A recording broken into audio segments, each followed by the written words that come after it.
Hi everyone, it's Mrs. Heyer, and I'm here to tell you a little bit about clay and how to work with clay here at Sinaloa and all the things you're not supposed to do with clay. Unfortunately, there's a lot of that when you are first learning clay with us here at Sinaloa. A lot of things that you can't really do.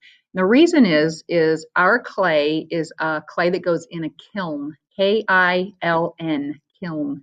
And a kiln is just a big, huge oven that fires clay or cooks clay, let's say, up to about 3,000 degrees. Now, our clay is a low fire clay, so it fires to about 1,900 degrees, and it does that process for a long time, about 18 hours. So what it's doing, what the kiln is doing, is it's pulling all of the moisture out of this clay here and completely baking it. Believe it or not, that is a white clay. And of course, you don't think it's white because it looks completely gray to you, but that's because it has lots and lots of water in it. And so the kiln will be removing that and hardening the clay. So since we're working with temperatures of 1,900 degrees, you can imagine that scientifically there's some things that happen. For instance, this is not like Play-Doh.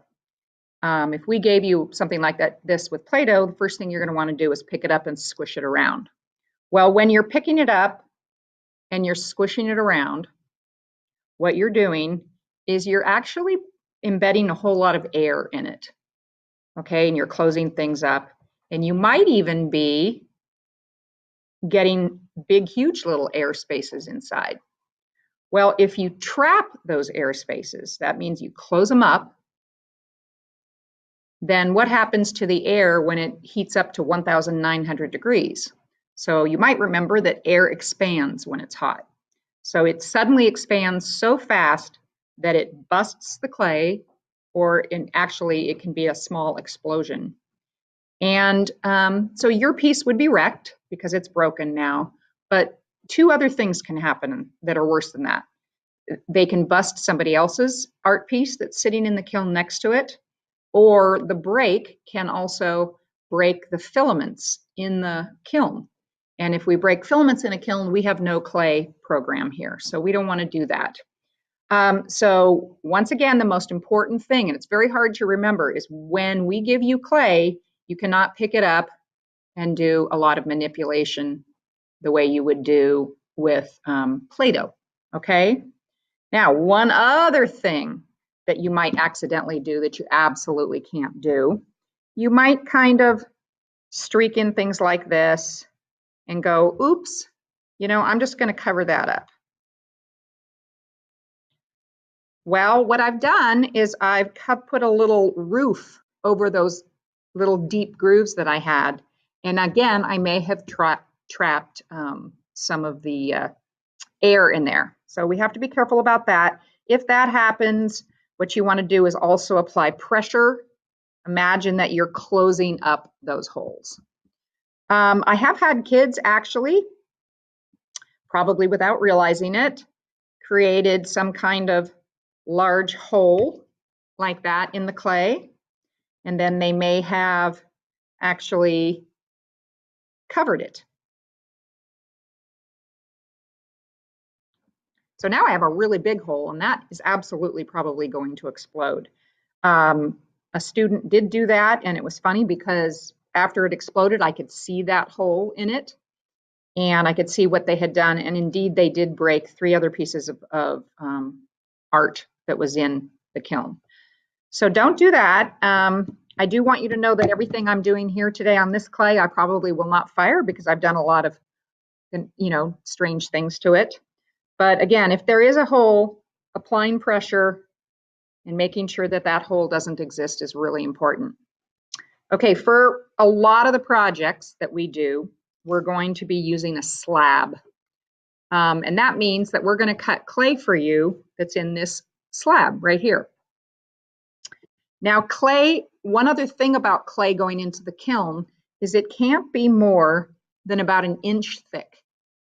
And that's because if it's really thick somewhere, it's just a big ball of clay or a real thick thing of clay, the inside of the clay won't fully dry in the air because we let the clay dry for a week before we put it in the kiln. And when I say dry, I mean it.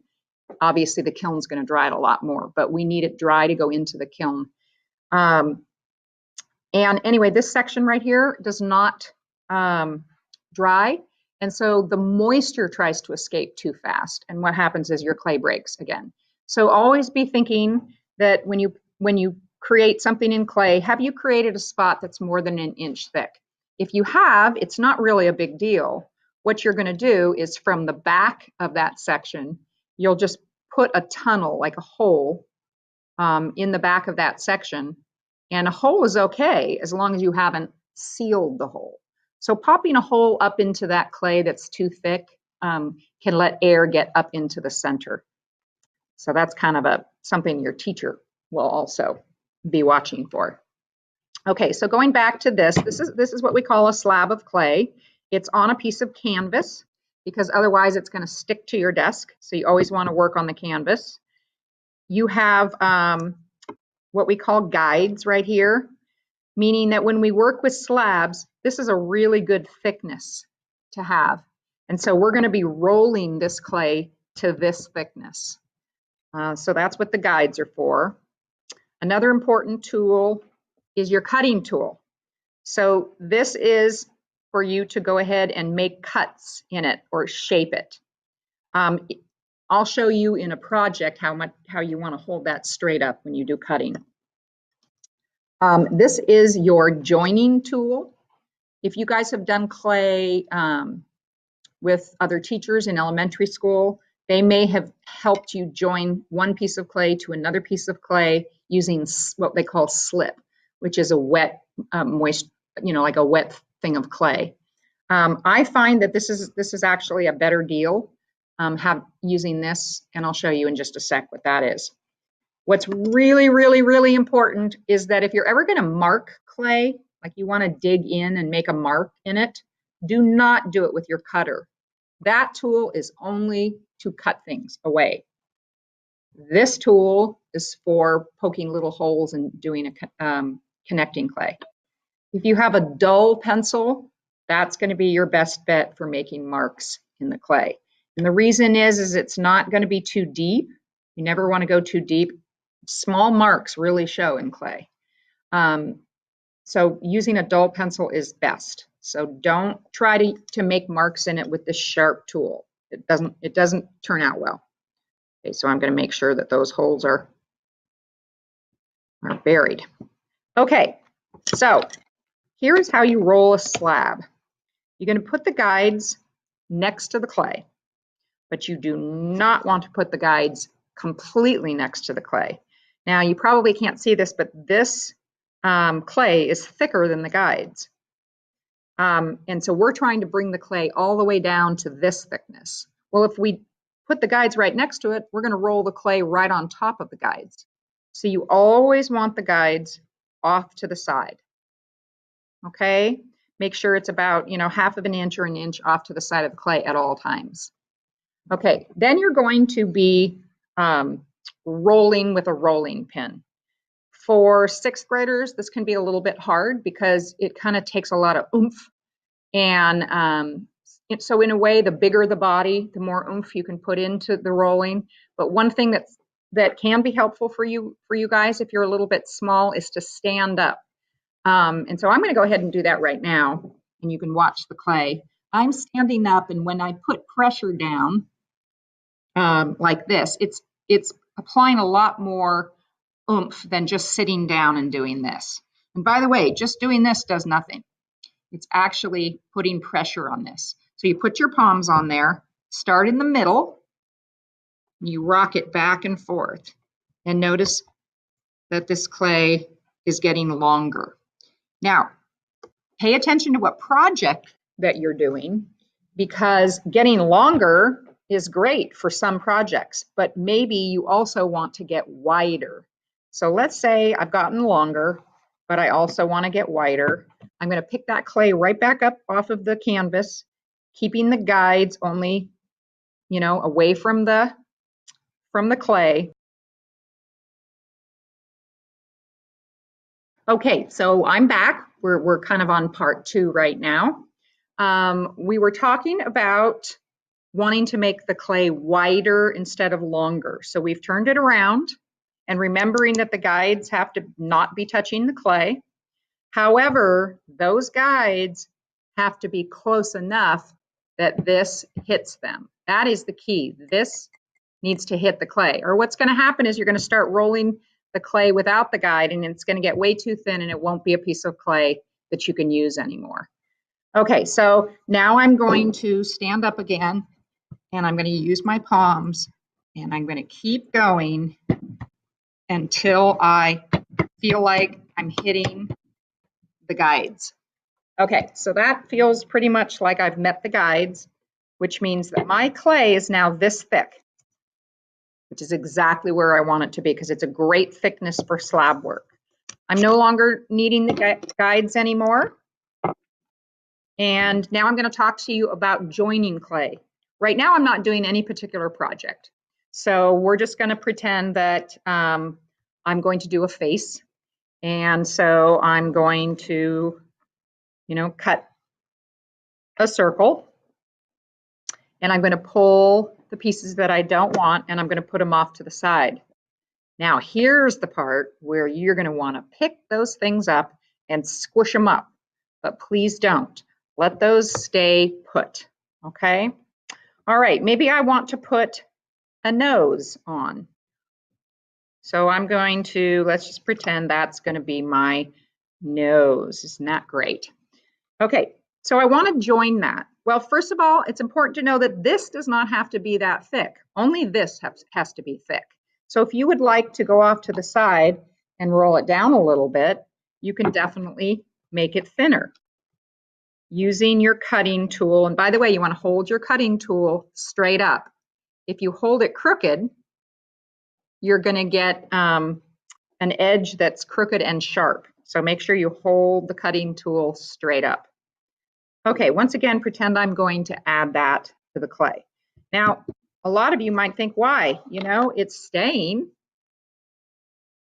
Well, it's only staying because it's wet. So once this is dry, that's just going to fall off. So we're going to make it stay forever.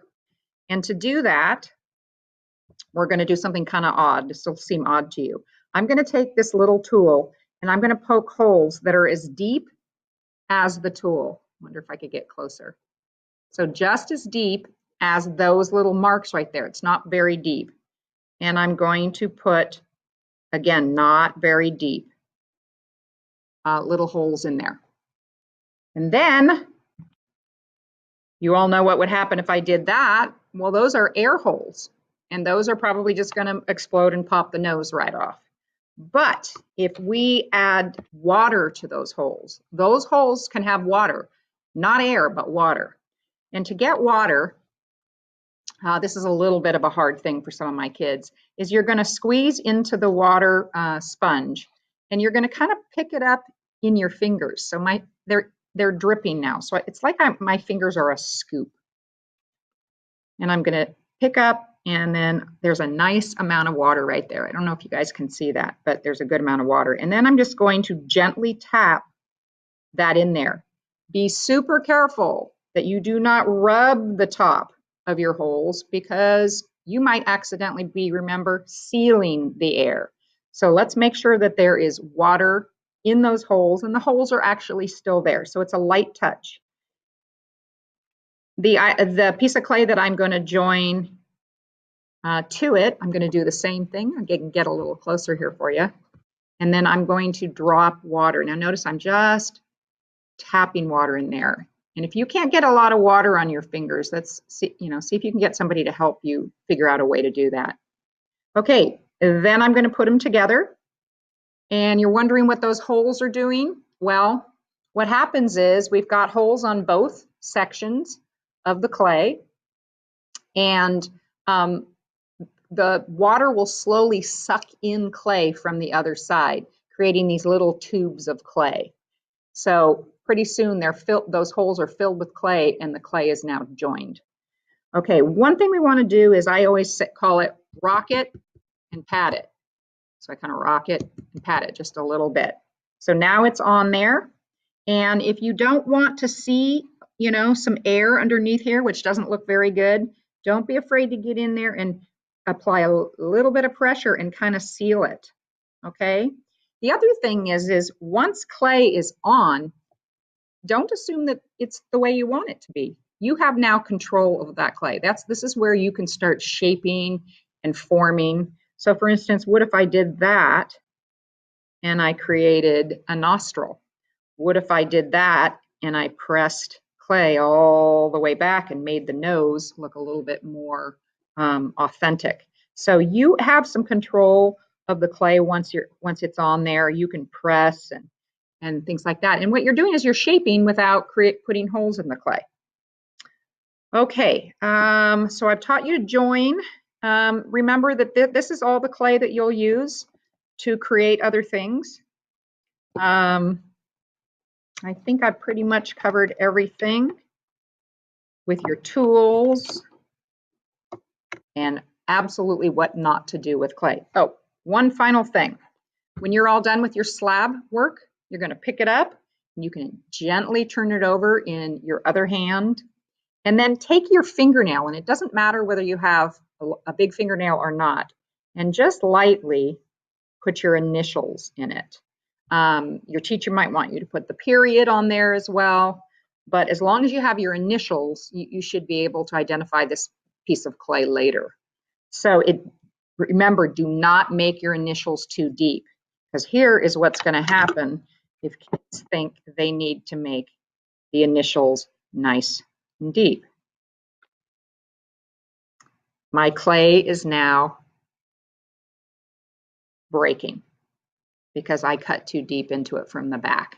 So remember, just your fingernails, nice and light. It'll show. And then this never goes back onto your shelf because clay's, you don't want it to stick somewhere. We have special carts where these dry, and again, they dry for a week before we fire them. So it's about a week and a half to 2 weeks before you'll see it again. Okay? All right. See you later.